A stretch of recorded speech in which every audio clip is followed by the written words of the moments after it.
Assalamualaikum warahmatullahi wabarakatuh ya. Oke, pada kesempatan kali ini kita akan membahas seputar pinjaman online lagi ya. Awas 5 tanda rumah Anda bakal didatangi debt collector ya, lapangan pinjol. Hati-hati terjadi tanpa peringatan ya. Dikutip dari posko.co.id, waspadalah rumah kamu terancam akan didatangi DC lapangan pinjol dengan perlakuan tanpa peringatan. Sebelum makin membahayakan, ketahuilah 5 tanda-tanda di bawah ini ya. Apakah kamu pernah merasa ketakutan saat telat membayar cicilan atau bahkan ketakutan karena tidak melunasi utang-utang pinjol? Hati-hati, terlambat membayar tagihan bisa menjadi salah satu tanda bahwa rumah kamu akan didatangi DC lapangan. Saat ini sudah banyak DC lapangan pinjol yang mendatangi rumah para nasabah galbay untuk menagih utang dengan cara tidak wajar ya, seperti melakukan kekerasan dan lain sebagainya. Banyak hal seperti itu membuat para nasabah galbay juga semakin ketakutan. Rasa khawatir yang muncul begitu besar, bagaimana jika terjadi pada dirinya kalau tidak siap menemui DC lapangan? Maka dari itu, sebelum rumah kamu didatangi pinjol ya, DC pinjol, sebaiknya kamu harus mengetahui lebih dulu tanda-tanda kalau DC lapangan akan ke rumah kamu dengan 5 tanda di bawah ini. Berikut 5 tanda yang perlu kamu perhatikan. Yang pertama ya, telepon terus-menerus dari nomor tidak dikenal. DC lapangan biasanya akan berusaha menghubungi debitur melalui telepon berkali-kali. Jika kamu menerima telepon dari nomor tidak dikenal secara berulang kali dan ketika diangkat si telepon menagih utang pinjol, hati-hatilah ya, kemungkinan besar mereka adalah DC lapangan yang ingin menagih utang di rumah kamu.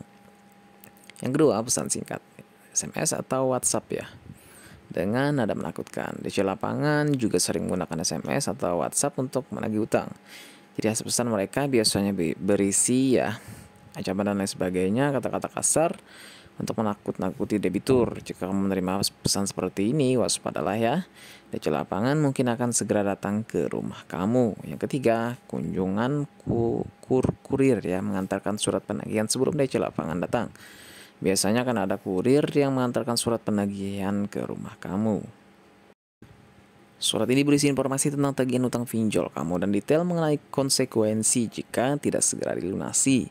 Segera hubungi pihak pinjol terkait untuk memastikan keabsahan surat tersebut dan bicarakan solusi terbaik untuk melunasi utang.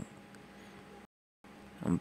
Ada orang yang tak dikenal ya, yang mondar-mandir di sekitar rumah kamu. Jika melihat ada orang yang tak dikenal yang mondar-mandir di sekitar rumah kamu, terutama di siang hari, ya waspadalah ya. Kemungkinan besar mereka adalah DC lapangan yang sedang mencari rumahmu ya.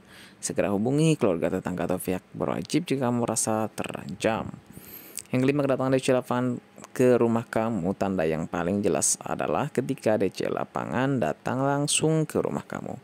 Mereka biasanya datang dengan beberapa orang dan membawa atribut perusahaan pinjol. Tetap tenang dan jangan panik jika hal ini terjadi. Ingatlah bahwa kamu memiliki hak sebagai debitur dan tidak boleh diintimidasi ya.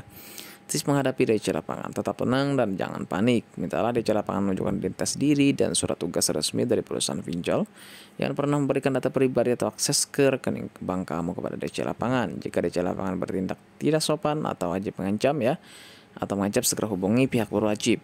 Segera hubungi pihak pinjol terkait untuk mencari solusi terbaik untuk melunasi utang.